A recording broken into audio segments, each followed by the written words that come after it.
Hibalo nato ng mga lihok sa mga probinsya sa riyon. Agud matap na ang paglaptas ng COVID-19. Si John Sala nakatutok. Nagsaka sa tatlong kumpirmado nga kaso ng COVID-19 sa probinsya sang Aklan. Pangunsinigin pagwa ni Aklan Governor Florencio Miraflores ang Executive Order 20 nga nag-amyenda sa una sini nga ginpagwa nga Executive Order. Nakasaad din nga ginasuspindi ang pagbiyahe sang tanan nga mga public transportation sa bilog nga probinsya.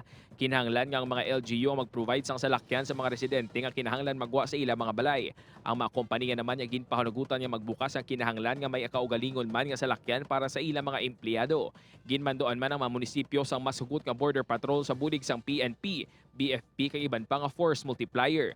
Ginarecall man sining paggamit sang work pass sa mga empleyado kag sa baylok company o kon employees ID ang ipakita agud pasugtan nga makalabay sa mga border.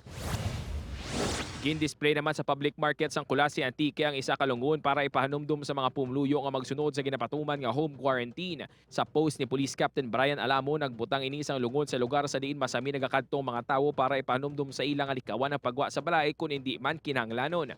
Dugang pasininga sa pagronda sa kapulisan sa mga kabarangayan madamo sa gihapon sang mga residente nga nagatumpok sa dalan kag may nagabasketball pa. Base sa Memorandum Order No. 42 Series of 2020, gindesignar ni Capiz Governor Esteban Contreras ang Roxas Memorial Provincial Hospital bilang COVID-19 PUI hospital sa probinsya. Diri pagadalo ng mga persona nga makabig bilang patients under investigation nga may yara sang mild symptoms ilabi na kung tigulang kag may severe critical cases. Ang Roxas Memorial Hospital ang may ara sang 150 bed capacity para sa mga ma-admit nga PUI. Base sa press release nga ginpagwa sa Capiz Provincial Health Office, mayara na sang 38 ka mga PUI ang probinsya sa diin 5 sa ilang napatay. Duhang nagnegatibo sa COVID-19 samtang ginahulat pa ang resulta sang 3 ka mga napatay nga PUI. John Sala, 1 Western Visayas.